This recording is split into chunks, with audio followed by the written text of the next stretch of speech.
I think I didn't do anything wrong. Just tried to get what I deserved from my marriage.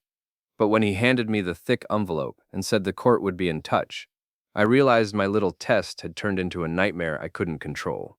The kitchen felt suffocating that Tuesday morning as Colin mechanically spooned cereal into his mouth, scrolling through his phone with the same vacant expression he'd worn for months.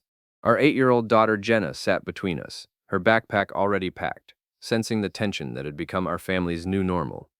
"Colin," I said, setting down my coffee cup with deliberate force. "We need to talk." He glanced up briefly, those tired brown eyes barely registering my presence. "What about Lenore?" Midge, this was exactly what I meant.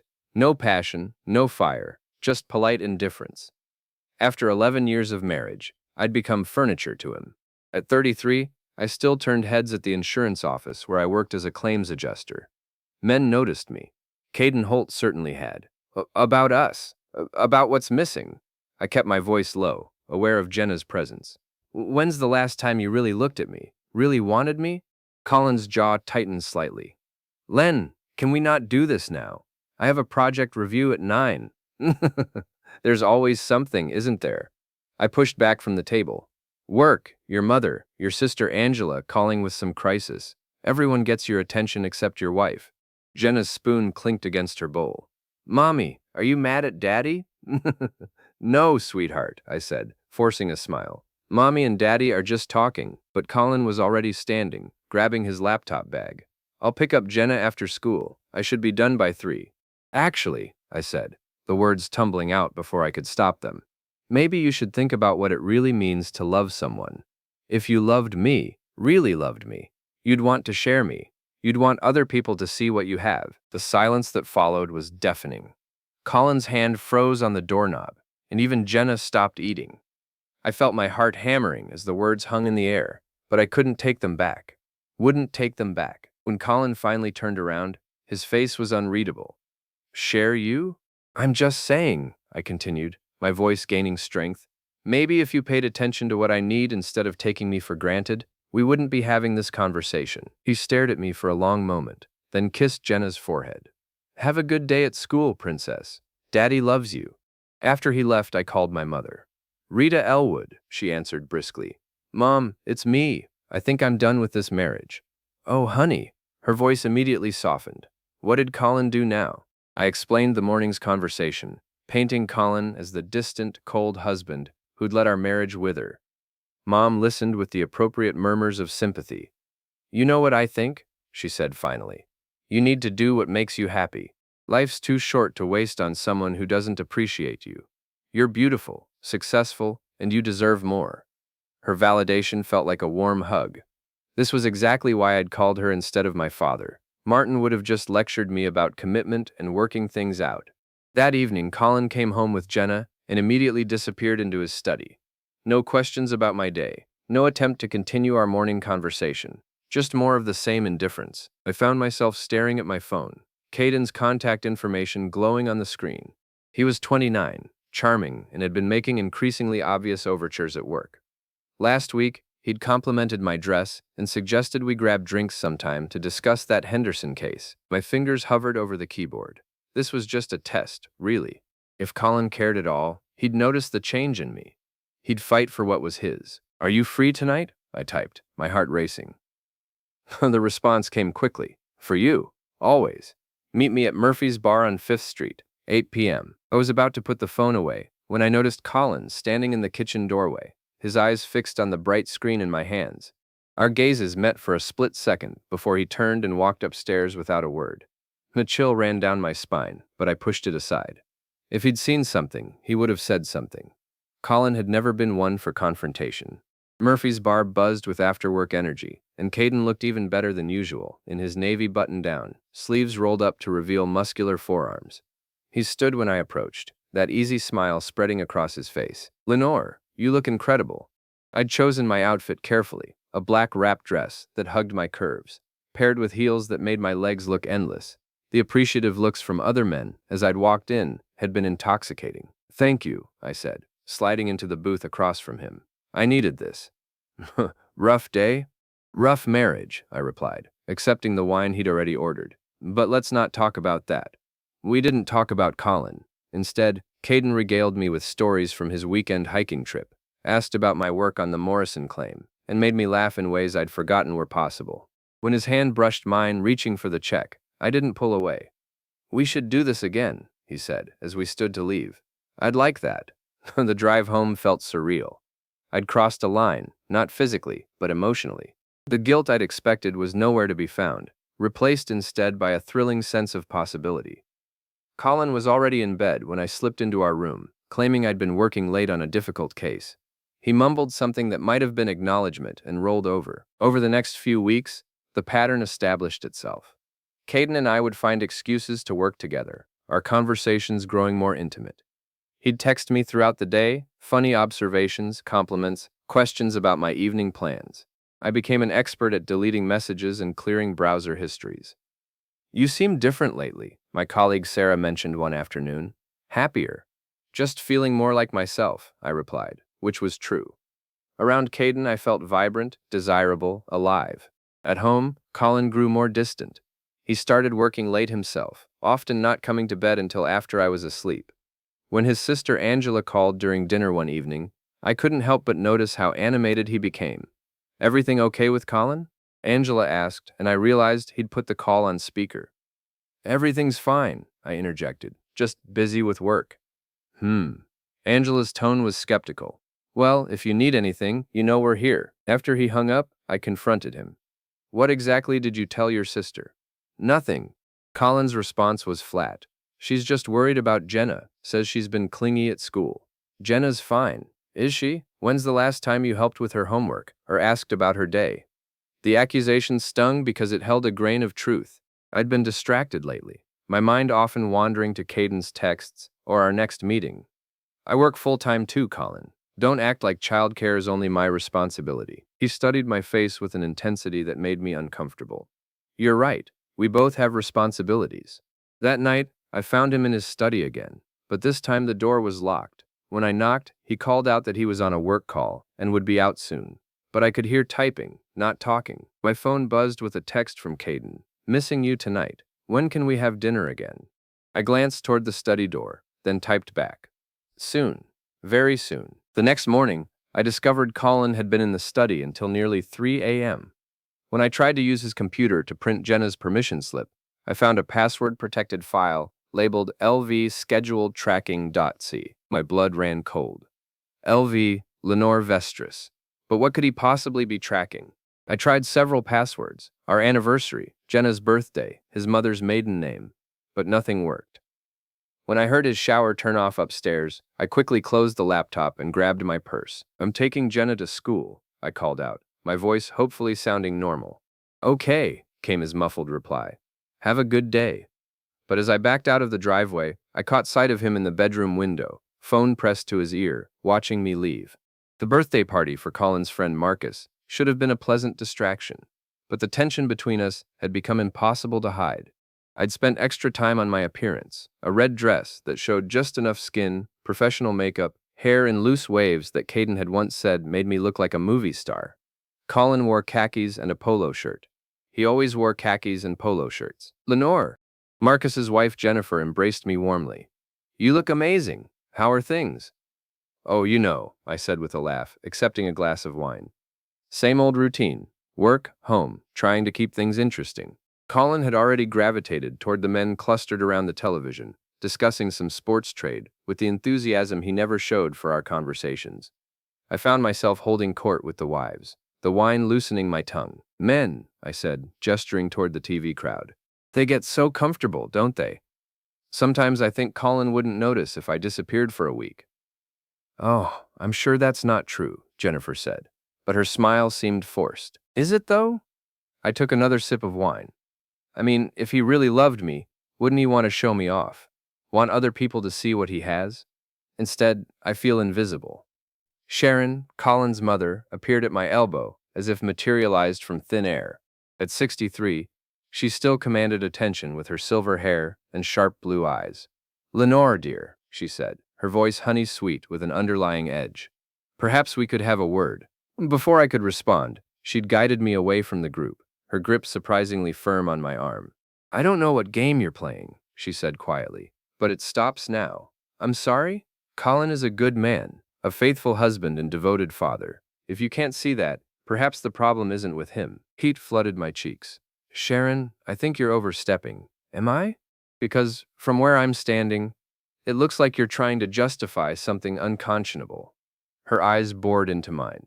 And if you hurt my son or my granddaughter, you'll answer to me. She walked away before I could respond, leaving me shaking with anger and embarrassment. How dare she lecture me about my own marriage? I retreated to the bathroom and pulled out my phone, needing the comfort of Caden's attention. This party is torture. Wish you were here to rescue me. His response was immediate. Say the word and I'll come get you. The idea was tempting, but even I wasn't reckless enough to leave a family party with another man. Instead, I typed, rain check. But I'm definitely taking you up on that dinner offer this week. Can't wait. You deserve so much better than boring suburban parties. His words were exactly what I needed to hear. Caden understood me in ways Colin never had. When I returned to the living room, Angela had arrived with her husband Tom. She took one look at me, and her expression darkened. Lenore, she said coolly. How nice to see you. Angela, you look well. She glanced toward Colin, who was now helping Jenna with a puzzle in the corner. My brother looks tired lately. I hope everything's okay at home. Everything's fine, I replied, perhaps too quickly. Good, because Jenna mentioned that Mommy and Daddy have been having loud talks lately. Children pick up on more than we think. Before I could formulate a response, she'd moved away to greet other guests, leaving me feeling exposed and defensive. The evening dragged on, punctuated by meaningful looks between Colin's family members and my growing awareness that I'd become the subject of whispered conversations. When Colin finally announced it was time to leave, I practically ran for the car. That was fun, I said sarcastically as we buckled Jenna into her car seat. Was it? Colin's tone was neutral, but something in his eyes had changed. The drive home passed in silence, Jenna falling asleep in the back seat. Colin carried her upstairs, while I poured myself another glass of wine, my nerves still jangled from the confrontation with Sharon. When he came back downstairs, I expected him to address the evening's tension. Instead, he walked past me into his study. Colin? I called after him. We should talk. About what? About your mother's accusations, about Angela's insinuations, about whatever's happening in this family that I'm apparently the last to know about. He paused in the doorway, his back still to me. You really want to know what's happening, Lenore? Yes. He turned around, and for the first time in months, I had his complete attention. But instead of the passion I'd been craving, his eyes held something that made my stomach clench. What's happening is that I'm done pretending everything is normal when it clearly isn't. What's that supposed to mean? It means, he said, walking to his desk and picking up a manila envelope, that actions have consequences. He handed me the envelope, his fingers steady, while mine trembled. What is this? Open it. Inside were photocopies of phone records, credit card statements, and what looked like surveillance photos. My heart stopped as I recognized my own car in the parking lot of Murphy's Bar. Colin, I can explain, because I'd love to hear how you explain the 47 text messages to Caden Holt last Tuesday, or the hotel charge on our joint credit card from the afternoon you claimed to be working late on the Henderson case. The room spun around me. You've been spying on me? I've been protecting my daughter and my interests. There's a difference. This is insane. You can't just... I can, and I did. His voice remained calm, which somehow made it worse. And now we're going to deal with the consequences like adults. He walked toward the stairs, then paused. Oh, and Lenore, the court will be in touch. I barely slept that night, my mind racing through the implications of Colin's evidence folder. How long had he been watching me? What else did he know? And most importantly, what did the court will be in touch mean? By morning, I'd convinced myself that Colin was bluffing. He was hurt and angry, but he'd never actually follow through with legal action. We had a child together, a home, 11 years of shared history. This was just his way of trying to scare me back into line. But when I came downstairs, I found Angela in my kitchen, making coffee like she owned the place. Morning, Lenore, she said without looking up. Colin asked me to help out with Jenna for a while. Help out how? School pickup, dinner prep, homework supervision. You know, the things that have been slipping through the cracks lately. The condescension in her voice made my blood boil. I don't need help taking care of my own daughter. Don't you? Angela finally turned to face me, her expression hard. When's the last time you attended a parent-teacher conference or helped with a school project? Jenna's teacher called yesterday. She's been having nightmares, acting out in class. Guilt twisted in my stomach, but I pushed it down. Jenna is fine, and what happens in my home is none of your business. It becomes my business when my brother and niece are suffering because of your selfishness. Selfishness, the word exploded out of me. I've given 11 years of my life to this marriage. I've supported Colin through job changes, family crises, his mother's constant interference. When do I get to be happy? Maybe when you stop looking for happiness in other men's beds. The slap of her words left me speechless. Angela calmly poured 2 cups of coffee, then headed upstairs. Jenna, sweetheart, she called. Time to get ready for school. I stood alone in my own kitchen, feeling like a stranger in my own life. At work, things were equally uncomfortable. Caden avoided eye contact during our morning meeting, and I noticed several colleagues whispering when they thought I wasn't looking.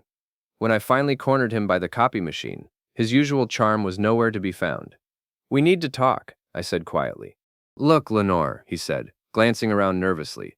Maybe we should cool things down for a while. I heard some rumors about your husband asking questions. What kind of questions? About us, about the Henderson case timeline, about whether we've been working together after hours.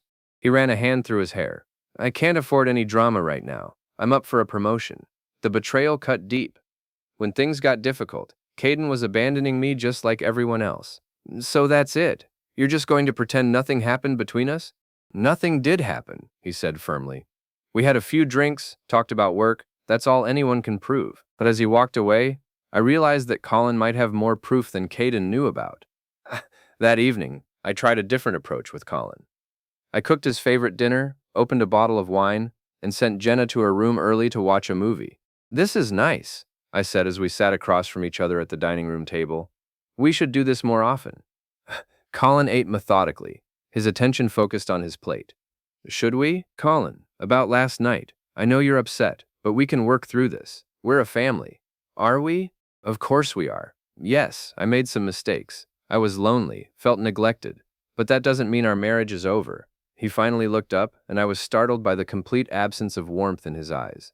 What would you call it then? A rough patch. Something we can fix if we both try. And Caden. My mouth went dry. That's over. It was never really anything to begin with. 47 text messages in one day is nothing? I was confused, acting out. It won't happen again. Colin set down his fork and leaned back in his chair. You're right about one thing, Lenore. It won't happen again.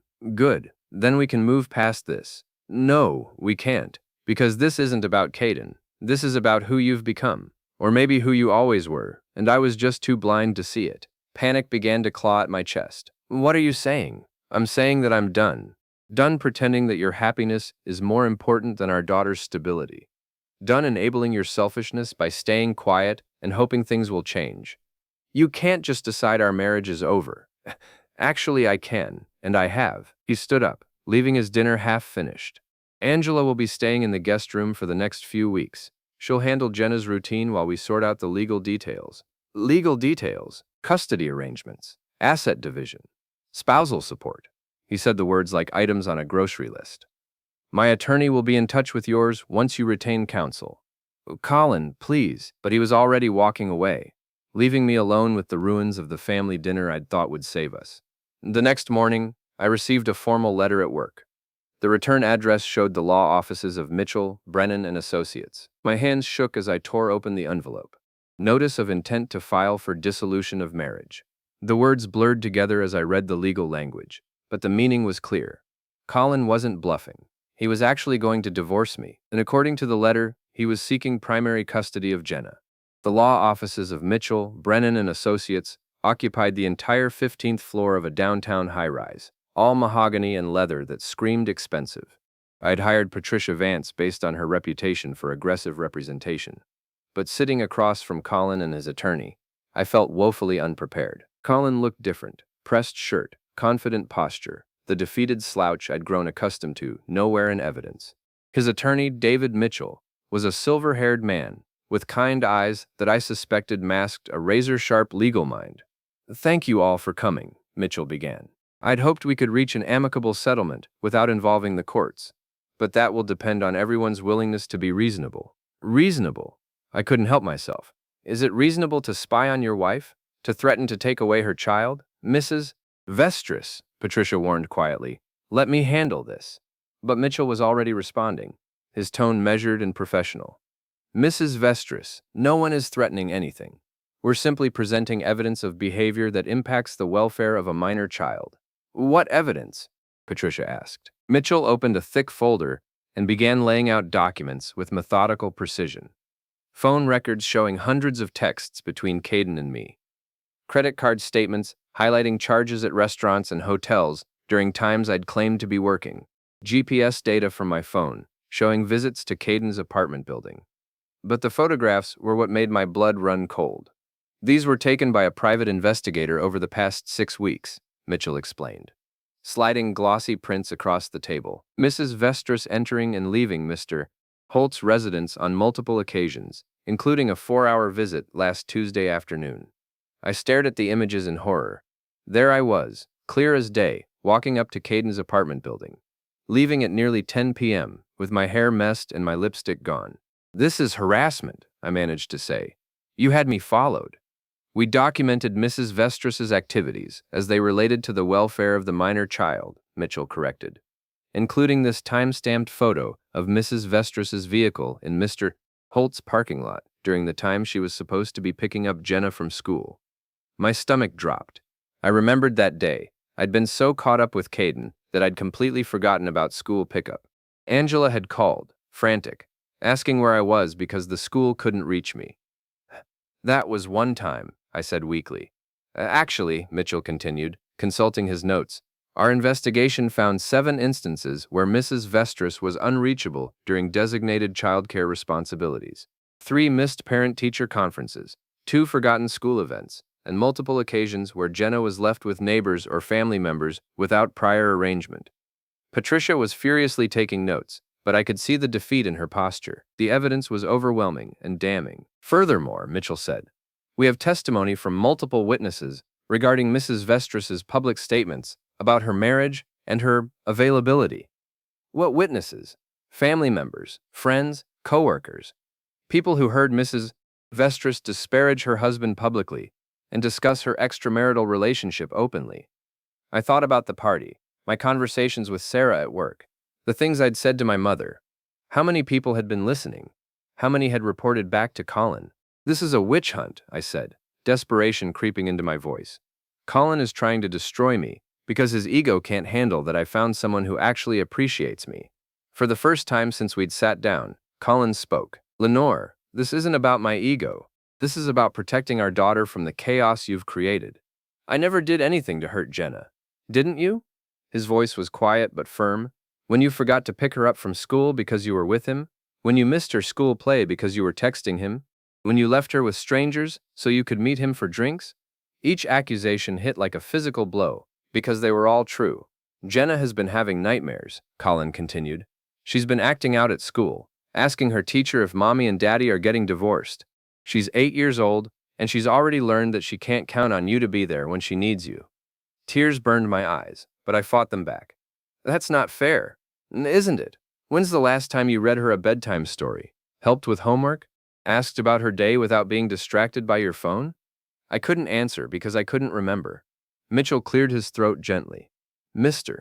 Vestris is prepared to offer generous visitation rights and fair spousal support in exchange for an uncontested divorce and primary custody arrangement. And if I don't agree, then we go to court, where all of this evidence becomes public record. Your employer will be notified, as will Mr. Holtz. The details of your affair will be documented in legal filings that anyone can access. The room felt like it was spinning. My career, my reputation, my relationship with Jenna, everything was crumbling around me. I need time to think, I whispered. Of course, Mitchell said kindly. But Mrs. Vestris, the longer this drags out, the more difficult it becomes for everyone, especially Jenna. As we left the conference room, Colin caught my arm gently. Lenore, he said, and for a moment I heard an echo of the man I'd married. This doesn't have to be ugly. Sign the papers, get the help you need, and we can co-parent civilly. Jenna deserves that much. Help, counseling, therapy. Whatever it takes to figure out why you threw away our family for someone who won't even return your calls anymore." The truth of that statement was like a knife to the heart. Caden had been avoiding me completely since Colin's investigation became known. The man I'd risked everything for had disappeared at the first sign of trouble. "I loved you," I said quietly. "I still love you." Colin's expression softened slightly. "I know you think you do, but love isn't just a feeling, Lenore. It's a choice. It's showing up, being present, putting your family first even when it's hard, especially when it's hard." He walked away, leaving me standing alone in the hallway, finally understanding that I had lost everything that truly mattered. The family courthouse was smaller than I'd expected, with fluorescent lighting that made everyone look pale and tired. I sat beside Patricia, watching Colin and his attorney arrange their files with calm efficiency. In the gallery behind us, I could see Sharon and Angela flanking my father, Martin, whose face bore the weight of disappointment I'd been avoiding for months. My mother Rita sat alone on my side, her usual confidence replaced by tight-lipped anxiety. She'd spent the morning trying to convince me to fight harder, to demand more, but even she seemed to understand that this battle was already lost. Judge Catherine Morrison was a woman in her 50s with graying hair and intelligent eyes that seemed to see right through me. She'd reviewed all the evidence in advance, and her expression suggested she'd already formed her opinions. "This is a dissolution of marriage case with contested custody," she began. "I've reviewed the submitted evidence, and I'd like to address the custody arrangement first." My heart hammered against my ribs. "Mr. Vestris, you're seeking primary physical custody of the minor child, Jenna Vestris, age 8. "Yes, Your Honor." "And Mrs. Vestris, you're contesting this arrangement." "Yes, Your Honor," Patricia answered for me. "Mrs. Vestris believes joint custody would be in the child's best interest." Judge Morrison consulted her notes. "I've reviewed the evidence regarding Mrs. Vestris's availability and reliability during the period in question. Mr. Mitchell, would you summarize the key points for the record?" Mitchell stood, his presentation crisp and devastating. "Your Honor, the evidence shows a pattern of neglect and unreliability. 7 documented instances where Mrs. Vestris was unreachable during designated childcare responsibilities. Multiple missed school events and parent-teacher conferences. Testimony from teachers indicating the child has exhibited signs of anxiety and abandonment issues." "Mrs. Vance, your response." Patricia did her best, arguing that I was a working mother dealing with marital stress, that my mistakes didn't define my love for Jenna, that children needed both parents. But her words felt hollow against the mountain of evidence Colin had assembled. "Your Honor," I said, standing despite Patricia's restraining hand on my arm. "I made mistakes, but I love my daughter. Colin is trying to punish me for being unhappy in our marriage." Judge Morrison's gaze was steady. "Mrs. Vestris, this court's primary concern is the welfare of the child. Can you tell me when you last attended a school function for Jenna?" My mind went blank. I've been very busy with work. Can you tell me the name of Jenna's current teacher?" Another pause. Mrs. Patterson. It's Mrs. Henderson," Colin said quietly. "And she's been Jenna's teacher since September." The judge made a note. "Mrs. Vestris, can you tell me what Jenna's favorite subject is? Her best friend's name? What she wants to be when she grows up?" Each question was a fresh humiliation because I didn't know the answers. Somewhere in my pursuit of my own happiness, I'd stopped paying attention to the most important person in my life. "Your Honor," I tried again. "I can do better. I want to do better." "I'm sure you do, Mrs. Vestris. But this court must make decisions based on current evidence, not future promises." She turned to Colin. "Mr. Vestris, you're prepared to provide primary care for Jenna?" "Yes, Your Honor. My sister Angela has agreed to help with after-school care when needed. My mother lives nearby and is available for emergencies. I've already spoken with Jenna's school about maintaining consistency in her routine." "And you're amenable to reasonable visitation for Mrs. Vestris?" "Absolutely. Jenna needs her mother in her life. I just want to ensure she has stability and reliability." Judge Morrison made several notes, then looked up. "Based on the evidence presented, I'm awarding primary physical custody to Mr. Vestris. Mrs. Vestris will have supervised visitation every other weekend and 1 evening per week, with the possibility of modification after 6 months if certain conditions are met." "Supervised," I gasped. "Mrs. Vestris, given the pattern of unreliability and the child's current emotional state, I believe supervised visitation is appropriate initially. You'll work with a court-appointed supervisor, until you can demonstrate consistent, responsible parenting. The words hit me like physical blows. I was being treated like an unfit mother, supervised like a criminal. Regarding property division, the judge continued, I'm ordering the marital home to remain with Mr. Vestris to provide stability for the child. Mrs. Vestris will receive her equitable share of other marital assets, as outlined in the settlement agreement. It was over. Everything I'd built, everything I'd taken for granted, was gone. As the court session ended, I watched Colin embrace Angela and his mother. Jenna wasn't there. She was at school, blissfully unaware that her world had just been officially divided. My father approached slowly, his face etched with sadness. Lenore, honey, don't, I said, unable to meet his eyes. Please don't. Your mother and we're here for you. Whatever you need to get back on your feet. But even his kindness felt like judgment now. Everyone could see what I'd refused to acknowledge. I'd destroyed my family for nothing. As I gathered my things, I caught sight of Colin near the courtroom exit. He was talking quietly with his attorney, but when he saw me looking, he approached. Lenore, he said, his voice gentler than I deserved. This doesn't have to be.